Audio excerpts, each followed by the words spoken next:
안녕하세요. 고명호 목사입니다. 오늘은 하나님의 나라의 백성이 되는 경우를 설명하려고 합니다.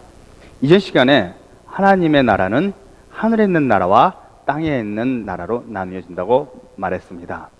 하늘에 있는 나라는 제사장 나라이며 예수님께서 친히 왕으로 다스리는 나라입니다. 땅에 있는 나라는 백성들의 나라이며 이곳에서는 예수님의 종들이 왕으로 통치하는 나라입니다. 땅에 있는 나라를 세상 나라라고 부르고 하늘에 있는 나라를 제사장 나라라고 부릅니다. 하늘에 있는 나라나 땅에 있는 나라나 모두 예수님께서 통치하시는 하나님의 나라입니다. 세상 나라는 지금은 사단의 지배하에 있습니다. 그러나 때가 되면 세상 나라가 우리 주와 예수 그리스도, 우리 주의 나라, 우리 주께서 통치하시는 나라로 변하게 되는데, 그때가 계시록 11장 15절 말씀에 세상 나라가 우리 주와 그 그리스도의 나라가 되어라고 기록한 대로 그때 이루어집니다. 근데 그때 세상 나라가 우리 주의 나라가 되는데, 그때는 언제냐? 일곱째 천사가 나팔을 불 때, 소리를 낼 때, 그때입니다. 제사장 나라에도 그리고 세상 나라에도 모두 백성들이 있습니다. 나라니까 백성들이 있겠죠. 제사장 나라의 왕은 예수 그리스도께서 세상 나라의 왕이 되시고, 세상 나라의 백성들은 예수님의 백성들입니다. 그들은 예수님의 피로 사서 아버지께 드려주시고 그들로 나라와 재정을 삼으셨다라고 말한 예수님의 종들입니다. 그런데 세상 나라의 왕은 예수님의 종들이 됩니다. 그들이 땅에서 왕노릇 하리로다라고 기록된 대로 세상 나라의 왕은 예수님의 종들입니다. 그러면 세상 나라의 백성들은 어떻게 생겨났을까요? 세상 나라에는 백성들이 있을 겁니다. 그 백성들은 어떻게 생겨났을까요? 오늘은 세상 나라의 백성들이 어떻게 생기게 되는지 설명하려고 합니다. 말씀을 듣고 생각하면서 많은 은혜가 됐으면 좋겠습니다. 그러면 지금은 잠깐만 제사장 나라의 백성에 대해 설명합니다. 지금 잠깐 제사장 나라의 백성에서 설명하고 그 다음으로 세상 나라의 백성에 대해서 설명할 것입니다. 예수님께서는 요한복음 8장 23절에서 바리새인들에게 너희는 아래에서 났고 나는 위에서 났으며 너희는 이 세상에 속하였고 나는 이 세상에 속하지 아니하였느니라고 말씀하셨습니다. 예수님은 위에서 나셨다는 것이며 위에서 난 사람들의 나라, 위에서 난 사람들의 나라, 그 나라가 있는데 이 나라가 제사장의 나라입니다. 이 나라는 위에서부터 난 나라요, 이 나라는 하늘에 있는 나라를 말합니다. 예수님께서는 요한복음 18장 36절에서 빌라도에게 내 나라는 이 세상에 속한 것이 아니라 만일 내 나라가 이 세상에 속한 것이었다면 내 종들이 싸워 나로 유대인에게 넘기우지 않게 하였으리라. 내 나라는 여기에 속한 것이 아니라고 말씀하셨습니다.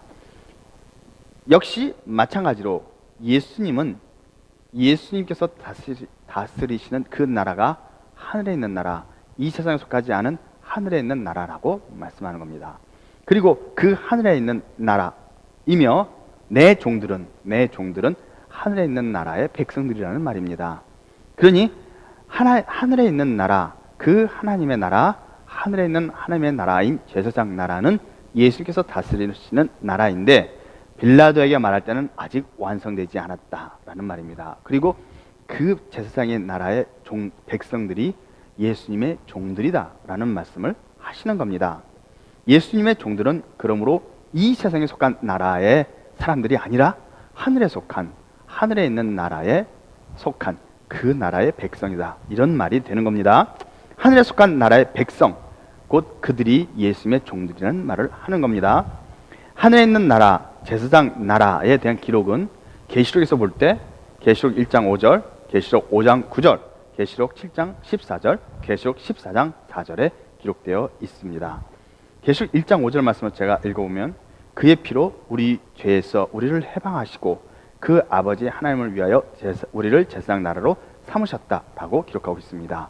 그러므로 하나님 나라에 속한 사람들은 예수님께서 그 피로 사서 하나님께 드려 하나님의 소유로 삼았다라는 겁니다. 예수님의 피로써 그 죄로부터 해방된 사람들이라면 모두 나라와 제장이며 하늘에 속한 나라의 백성이 되어야 한다라는 겁니다. 계시록 5장 9절에서는 피로 사서 하나님께 드리시고 저희로 우리 하나님 앞에서 나라와 제장을 삼으셨으니 라고 기록하고 있습니다. 역시 예수님께서 피로 산 사람들은 하나님의 소유물이요 그들은 하나님 앞에서 나라와 제장이다 라고 말하는 겁니다. 계시록 7장 14절에서는 이는 큰 혼란에서 나오는 자들인데 어린 양의 피에 그 옷을 씻어 희게 하였느니라. 예수님의 피로써 살아난 사람들이다 라는 표현입니다. 그러므로 그들이 하나님 보좌 앞에 있고, 그렇죠, 제사장들이기 때문에 하나님을 직접 뵙는 사람들입니다. 또 그의 성전에서 밤낮 하나님을 섬김에, 하나님을 섬기는 자이므로 제사장이죠. 하나님의 백성들이며 하나님의 소유된 자들이라는 뜻입니다. 보좌에 앉으신 이가 그 위에 장막을 치시리니 저희가 다시 줄이지도 아니하며 목마르지도 아니하며 해나 아무 뜨거운 기운에 상하지 아니할지니 이는 보좌 가운데 계신 어린 양이 저희 목자가 되사 그랬죠. 어린 양이 저희의 목자가 되었다 하심으로 예수님께서 친히 그들의 왕이시고 그들을 인도하시는 분이라는 뜻입니다. 그러므로 이 사람들은 예수님을 목자라 모신 예수님의 종들이요 예수님의 백성들이요 예수님의 통치를 받는 사람들이라는 뜻입니다. 그들은 곧 하늘에 속한 나라, 이 땅에 속하지 않은, 예수님의 나라가 이 땅에 속하지 않았기 때문에 이 땅에 속하지 않은 하늘에 속한 나라의 백성들이라는 말입니다. 이는 보좌 가운데 계신 어린 양이 저희의 목자가 되사 생명수 샘으로 인도하시고 하나님께서 저희 눈에서 모든 눈물을 씻어 주실 것임이라고 기록하고 있습니다. 이것이 14만 4천이죠. 계시록 14장 4절에서는 이 사람들은 여자로 더불어 더럽히지 아니하고 정절이 있는 자라 어린 양이 어디로 인도하든지 따라가는 자며 사람 가운데서 구속을 받아 처음 익은 열매로 하나님과 어린 양에 속한 자들이니 그 입에 거짓말이 없고 흠이 없는 자들이라고 기록하고 있습니다. 이 14만 4천 또는 하나님의 종들 또는 하늘에 속한 나라의 백성들 또는 나라와 제사장이라고 부르는 이 사람들은 예수님의 피로써 살아난 사람들을 말합니다. 그래서 계시록 14장 4절에서도 어린 양이 어디로 인도하든지 따라간다 라고 기록되어 있는 겁니다. 또 사람 가운데서 구속을 받아 처음 익은 열매로 하나님과 어린 양에 속한 자들이라고 표현하고 있죠. 역시 마찬가지로 예수님의 피로써 첫째 부활에 참여한 자들이다 라는 표현입니다. 계시록 20장에서 보면 첫째 부활에 참여한 자들은 복이 있죠. 저희들이 땅에서 왕노탈 것이요 둘째 사망의 해를 받지 않을 뿐만 아니라 오히려 둘째 사망을 다스리는 자들이 된다라는 말입니다. 이 사람들은 입에 거짓말이 없고 흠이 없는 자들입니다. 그러므로 이 말씀에 의하면 사도 바울도 처음 익은 열매라고 자신을 표현했죠. 그러므로 사도 바울도 이 속에 포함이 되겠죠. 이 사람들 하늘에 속한 사람들, 하늘에 속한 나라의 백성들, 또 예수님을 따르는 사람들은 그 입에 거짓말이 없습니다. 거짓말을 하면 안 되겠죠. 거짓말이 있는 사람들이라면 이 하늘에 속한 예수님의 피로 사서 하나님께 드려진 나라와 제장 그 속에 포함되기 어렵겠죠. 그러니 그 입에 거짓말이 없는 자가 되기를 바랍니다. 또한 흠이 없는 자들이죠. 흠이 없죠. 예수님께서 너희는 거룩하라 했죠. 아버지의 온전하신 같이 온전하라. 하나님께서 온전하신 것 같이 온전해야 하는 사람들이고 하나님께서 거룩하신 것 같이 거룩해야 돼요. 왜냐하면 하나님을 모시는 사람들이죠. 하나님을 모시는 사람들이 하나님 앞에 서는데 죄가 있으면 죽겠죠. 그러니까 거룩해야 되고 온전해야 되고 완전해야 되고 너희 의가 발생과 서기관들보다 낫지 않으면 결단코 속에 들어가지 못한다 말했던 그 의조차 완전해야 한다는 말입니다. 제사장 나라와 제사장이 되는 하나님의 나라의 그 하늘나라에 있는 백성이 되려면 그만큼 조건이 까다롭습니다. 이 사람들은 하늘에 있는 자들이며 하나님 앞에 있는 자들이며 어린 양의 피로 씻은 자들이며 어린 양의 피로써 하나님의 소유가 된 자들이고 땅에서는 왕들이라는 표현입니다. 이 사람들은 하늘에 속한 사람들이며 하늘에 속한 나라, 하늘에 속한 나라인 하나님의 나라에서 그 백성들입니다. 자, 이것이 하늘에 속한 백성들에 대한 간단한 설명입니다.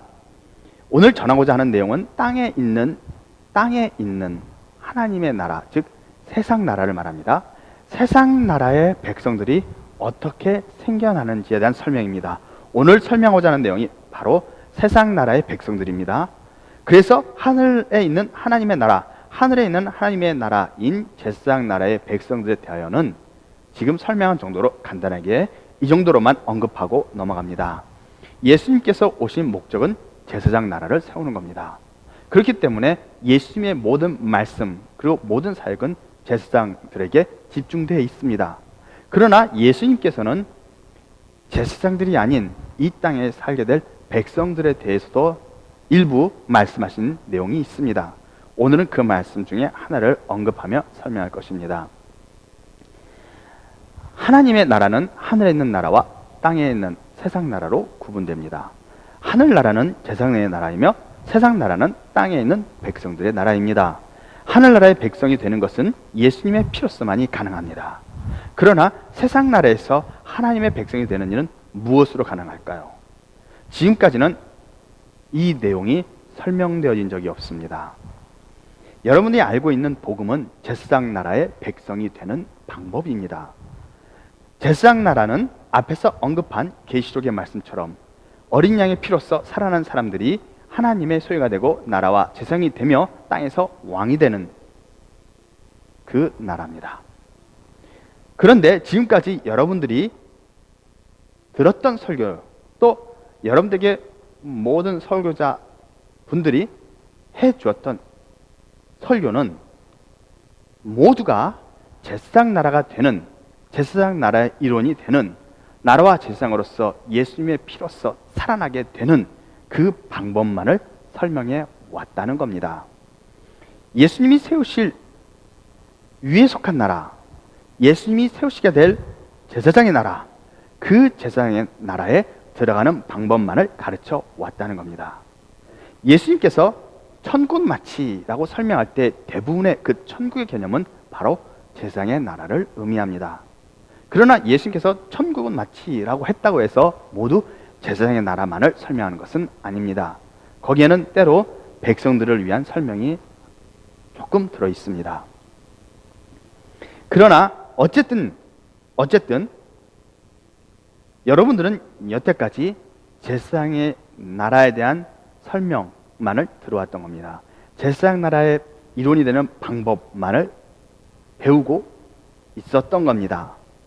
그래서 세상 나라의 존재를 인식하지 못했던 것이고, 세상 나라를 인식하지 못했기 때문에 세상 나라에서 하나님의 백성이 되는 과정도 모르고 있는 겁니다.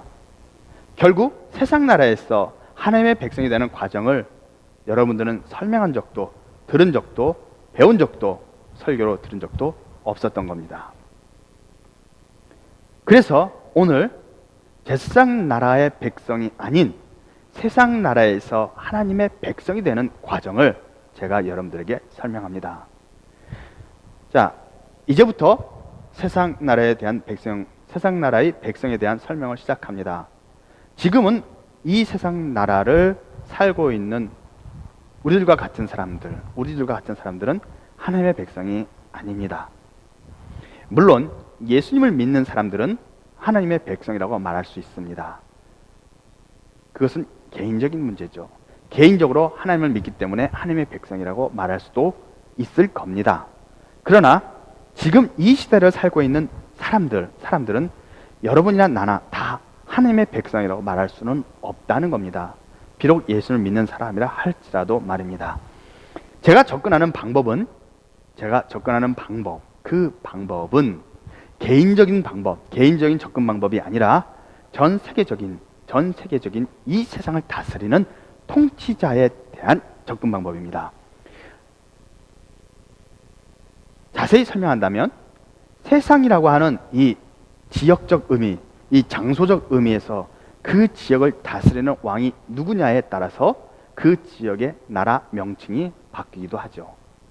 우리나라는 500년의 역사를 가지고 있다고 하는데, 우리나라는 같은 땅, 같은 민족이고 같은 나라의 같은 사람들인데도 불구하고 때로는 고려, 때로는 조선이라고 부르죠.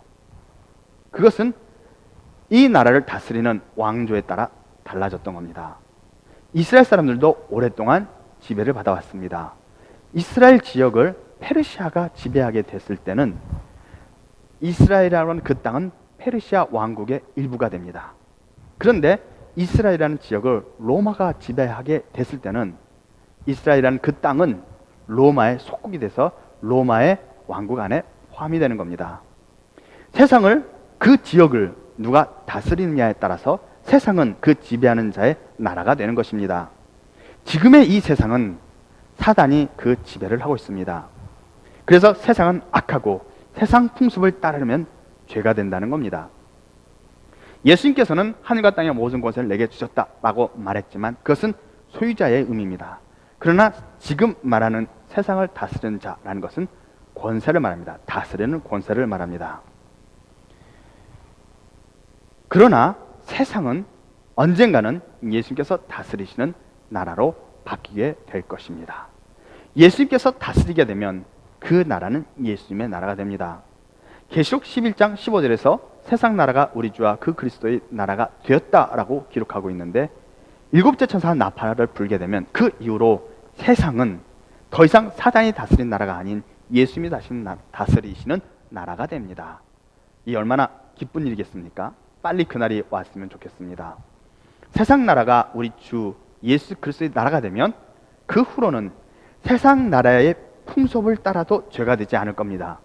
왜냐하면 세상 나라의 풍속은 하나님을 찬양하고 예수님을 찬양하는 방향으로 그 풍습이 결정될 것이 아닙니까? 또 세상 나라의 관습 마찬가지겠죠.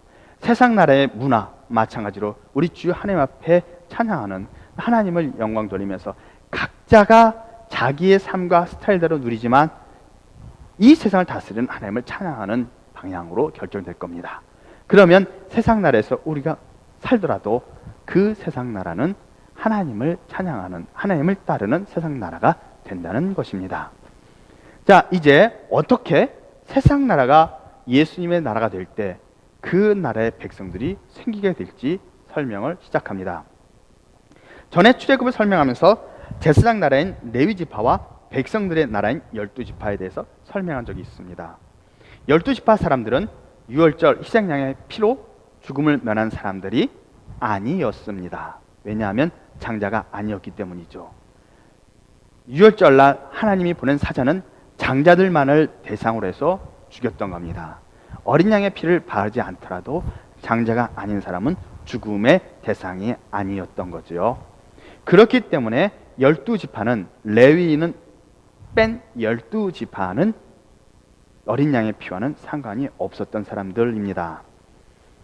이 12지파 사람들은 장자가 아닌 사람들로서 시내산까지 모세를 따라 온 것만으로 하나님의 백성이 되었던 겁니다. 물론 장자들인 제사장들이 세워졌기 때문에 그 장자들을 따라 온 것만으로도 하나님의 백성이 된 것이다 라고 말할 수 있을 겁니다. 그러나 중요한 것은 어린 양의 피와 상관없이 하나님의 백성이 되었다라는 겁니다. 여태까지 우리가 갖고 있는 개념은 예수님을 믿으면 천국이요, 예수를 믿지 않으면 지옥이다 라는 이분법적인 것만 알고 있었던 것이죠. 그런데 하나님은 그게 아니라 세계는 내게 속하였나니 세계도 내 것이요 이스라엘도 내 것이지만 너는 내게 제장노라 되고 세계는 그대로 내 통찰에 있는 내 것이다 라는 개념입니다. 그렇기 때문에 하나님은 예수님을 안 믿으면 다 지옥 보낸다 라는 그런 의미가 아니라는 겁니다.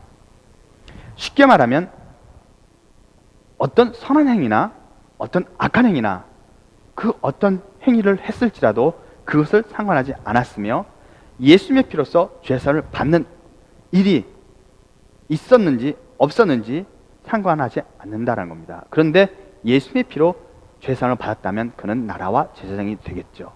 나라와 제사장이 된다고 한다면 그 사람은 백성이 아닙니다. 그러나 백성들, 이 세상에 사는 땅에 거하는 백성들은 예수님의 피와 상관이 없다라는 겁니다. 어린 양의 피와 상관이 없는 그 사람들은 그냥 피와 상관없이 죄 사함을 받는 그 과정도 없이 하나님의 백성이 되는 겁니다. 하나님께서 신의 산에 임하셔서 나는 너희 하나님이 되고 너희는 내 백성이 된다. 그러니 너희는 내 언약을 지켜라 라는 말씀을 주시고 언약을 맺을 때 그 자리에 서 있던 12지파 사람들은 그대로 언약의 백성, 하나님의 백성이 되었다는 사실입니다. 이스라엘의 출애굽 과정은 모형이었습니다. 유월절 어린 양이 예수님에 대한 모형이었고, 제사장들이 제사를 드리는 제사법은 예수님께서 십자가에서 달리시는 그 완전한 제사에 대한 모형이었던 것처럼, 그것이 모형이었던 것처럼, 또 히브리서에서 바울이 말한 성막도 하늘에 있는 것의 모형이었다는 것, 하늘에 있는 모형이었다는 것처럼 이스라엘 사람들의 출애굽 과정도 모형이었다는 겁니다. 그러므로 장자가 아닌 12지파 사람들이 하나님의 백성이 되는 사실도 모형이었다는 말입니다. 하나님께서 그걸 간과할 리는 없으시죠. 그것이 모형이었기 때문에 하나님의 나라가, 세상 나라가 하나님의 나라가 되는 그 하나님의 나라에 대한 모형이라는 말입니다. 만약에 예수님의 피로서만 구원을 받을 수 있고 그렇지 않으면 다 지옥이라고 했다면 이스라엘 백성을 이끌어내실 때 장자만 죽인다 이렇게 하지 않으시고 모두 죽일 것이다 라고 했어야죠. 이스라엘 사람들이 양의 피를 발랐으면 모든 사람이 살았고 장자만 산 것이 아니라 모든 사람이 죽음을 면했어야 했고, 이 애굽에 있는 다른 사람들은 전멸했어야죠. 근데 하나님께서는 그렇게 모형을 보여주신 게 아닙니다. 그 말은 장자와 백성들을 나눈다라는 말이 분명하게 하나님의 뜻으로 표현되고 있는 겁니다. 그러므로 세상 나라가 예수님의 나라가 되는 순간이 옵니다. 분명히 옵니다. 계시록에 예언되어 있으니 반드시 옵니다. 그때 사단은 두 선지자가 부활하여 하늘로 올리웠을 때, 그때 땅을 다스리는 권세를 사단이 빼앗기게 됩니다. 사단이 그 권세를 빼앗기게 되므로 사단은 더 이상 하늘에 있을 곳을 얻지 못합니다. 명분이 없어졌습니다. 그래서 하늘에서 미가엘과 그 종들이 일어나 사단을 내어쫓기에 싸웁니다. 사단이 거기에 반항하며 싸우지만 이기지 못하여 땅으로 내어쫓깁니다. 사단은 땅으로 내어쫓겨 땅에서부터 버팁니다. 왜냐하면 이미 땅을 다스리는 권세를 빼앗겼기 때문에 땅의 왕은 아닙니다. 지금은 아직 그 권세를 안 뺏겼기 때문에 이 세상에 다스리는 왕은 사단입니다. 그러나 두 선지자가 부활하여 하늘을 올린 후로 하늘에서 있을 곳을 찾지 못해 쫓겨난 사단은 이제 땅에서도 왕이 아닌 상태에서 버티는 겁니다. 그러다가 하나님께서 백마를 탄 그 군대를 이끌고 내려와 다 죽일 때 거짓 선지자 짐승을 잡아 불못에 던지고 다시 두 천사가 내려와 사단을 결박하여 무정에 가둡니다. 바로 이때 세상 나라가 이미 예수 그리스도의 나라가 되어 있었고 사단이 무정에 갇힐 때 세상을 다스리기 시작하는 겁니다. 그런데 천사가 쇠사슬을 가지고 와서 사단을 결박할 때 이 세상에는 사람들이 살고 있었겠죠. 많은 환난으로 인해 그리고 재앙으로 인해 많은 사람들이 죽었을 겁니다. 그러나 그렇다고 해서 모든 사람들이 죽은 것은 아닙니다. 그리고 아직도 그 재앙과 환난 속에서도 많은 사람들이 살아남아 있었을 겁니다. 나중에 말하겠지만요. 이 사람들이 바로 하나님의 백성이 된다는 겁니다. 하나님께서 시내산에 강림하실 때 모세를 따라 나왔던 모든 사람들을 다 끌고 나와 세웁니다. 그들이 하나님의 백성이 된 것처럼, 다시 말하면 세상 나라가 우리 주님의 나라가 되는 그 순간에 살아있는 사람들 모두가 그 자리에서 하나님의 백성이 되는 것이다. 이런 말을 하는 겁니다. 다시 설명합니다. 이번에는 사람 입장에서 설명합니다. 어떤 예수를 믿지 않는 사람이 마지막 시대를 살고 있습니다. 우리 시대가 아니라 우리 이후의 시대일 수도 있습니다. 네, 분명히 제가 못 박진 않겠습니다. 그러나 마지막 시대를 살고 있습니다. 그런데 어느 순간인가 계시록의 재앙이 내립니다. 그래서 세계 전체 인구 중에서 많은 사람들이 죽습니다. 이 사람은 예수님을 믿지 않고 성경을 읽어본 적이 없기 때문에 갑자기 내리는 재앙이 왜 내리는지를 모릅니다. 갑자기 세계 곳곳에서 지진과 여러 가지 그런 재앙이 섞인 일들이 발생해서 많은 사람들이 죽습니다. 이 사람은 재앙을 피하여 도망갑니다. 그런데 재앙이 상대적으로 약한 곳이 있습니다. 그래서 그 지역에 살던 사람들은 많이 살았습니다. 이 예수님을 믿지 않은 사람들은 재앙이 약했던 지역에 있었으므로 다행히 살아남았습니다. 이 살아남은 사람들 중에는 그 지역에는 예수를 믿는 사람도 있고 믿지 않는 사람들도 있습니다. 그런데 이 불신자가 살아남은 사람들 중에 있다는 겁니다. 이 불신자는 하나님께서 내신 재앙인지도 모르지만 그 재앙에서 숨을 죽이며 재앙이 계속되는 것을 두려워하고 있는 겁니다. 자, 그런데 이 불신자의 입장이 아니라 다시 하나님의 이 성경적인 사실로 돌아갑니다. 그런데 재앙이 끝났습니다. 사단을 두 천사가 내려와 쇠사슬을 묶어 무정에 가둡니다. 그리고 예수님께서 왕으로 이 땅 위에 임재하시면서 예수님의 종들을 데리고 나타납니다. 그 예수님의 종들에게 이 세상을 다스리도록 나누어 줍니다. 예수님의 종들은 첫째 부활에 참여한 사람들로서 나라와 제사장들입니다. 그래서 땅에서 왕이 될 사람들입니다. 이 사람들은 번개가 동편에서 나서 서편에 번쩍거리는 것처럼 빠르게 다니며 또 문이 닫혔는데 갑자기 들어와 안녕하냐 문안하셨던 예수님처럼 그러한 사람들입니다. 첫째 부활에 참여했기 때문이죠. 그런데 이제 불신자 입장으로 돌아갑니다. 그 불신자는 재앙을 두려워 숨어 있었는데 어느 날 하늘과 땅과 이것이 조용해집니다. 재앙이 사라진 겁니다. 드디어 하나님의 재앙이 끝났습니다. 이 재앙은 아무것도 모르고 그 바깥으로 나옵니다. 이제 세계가 다 재앙에 의해 크게 환난을 받고 황폐해졌습니다. 그러나 모든 세계가 다 그런 것은 아닙니다. 세계는 정부가 무너졌고 이제 특별한 어떤 강력한 세력이 없습니다. 그런 곳에서 어느 날 갑자기 어떤 사람이 그들 앞에 나타납니다. 그래서 그 사람들은 놀랍니다. 예수님의 제자들이 예수님이 갑자기 문 앞에 나타났을 때 자신들이 영을 보는 것처럼 놀랐던 것과 같은 경우입니다. 그들이 놀랍니다. 그런데 갑자기 나타난 그 왕은 예수님의 종인 나라와 제사장인 첫째 부활에 참여한 땅들에서 왕이 된 그 예수님의 종들이 말하기를 너는 이제 예수님께서 다스리시는 세상에 살게 되었다. 예수님께서 다스리는 세상이기 때문에 여기는 하나님의 나라다. 이 땅에 살고 있는 너는 하나님 나라에 살고 있다. 그래서 너는 하나님의 백성이다. 이제 하나님을 두려워하고 그분을 인정하라. 내가 너를 하나님의 백성으로 세우며 혼인잔치에 참석시킨다 라고 말하는 겁니다. 그렇습니다.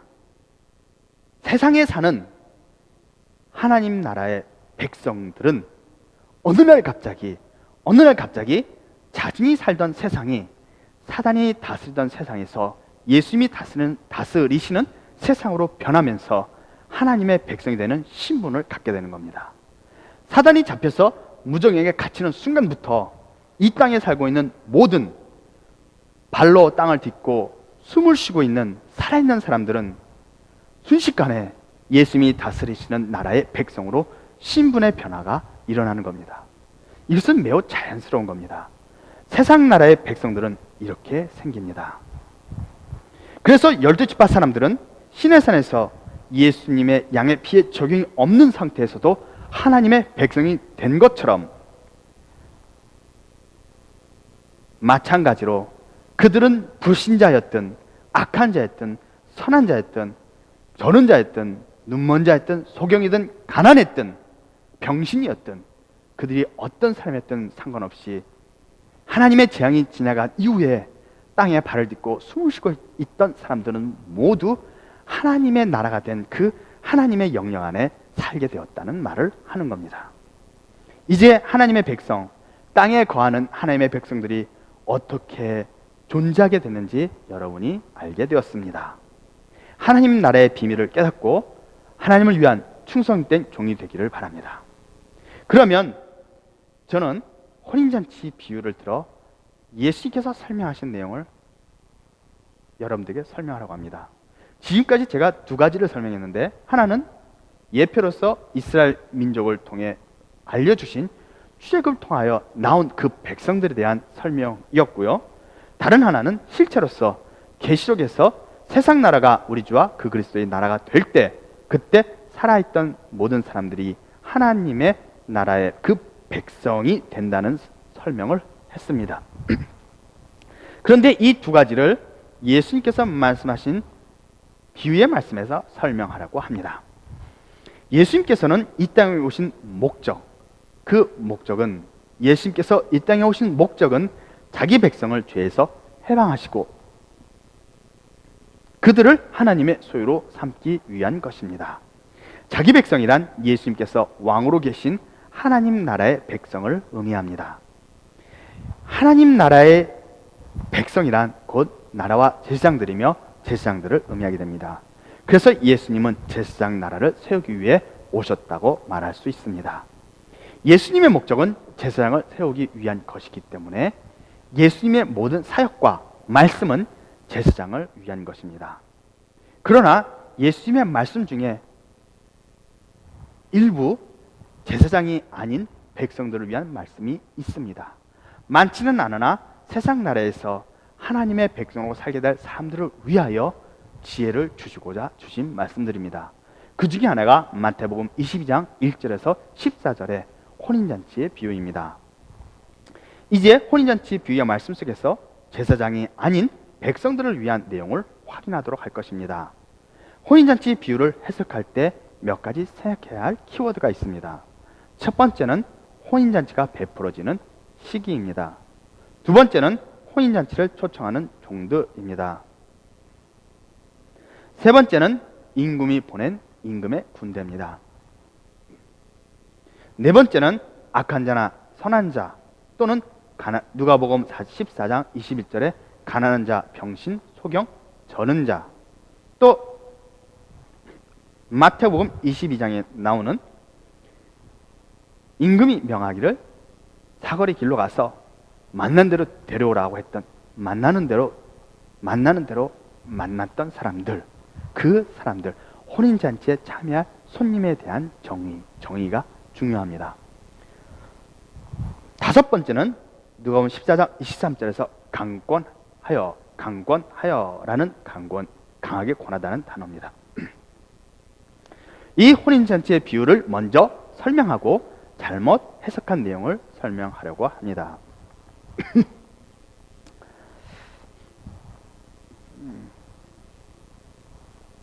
오늘은 시간이 많이 되었으므로 여기까지만 설명하고 다음 기회에 혼인잔치의 비유에 대해 설명하겠습니다. 혼인잔치 비유는 중요합니다. 왜냐하면 혼인잔치 비유를 잘못 해석하는 경우가 많기 때문입니다. 그러나 이제 여러분들은 세상 나라의 백성이 어떻게 되는지를 들었습니다. 그러므로 혼인잔치의 비유에서 예수님께서 말씀하시는 그 백성들이 어떻게 생겨난지 다시 한번 듣고 분명하게 믿음을 갖게 되기를 바랍니다. 이 말씀을 듣고 깨닫는 사람들 모두에게 우리 주 예수 그리스도의 은혜가 넘치기를 축복합니다.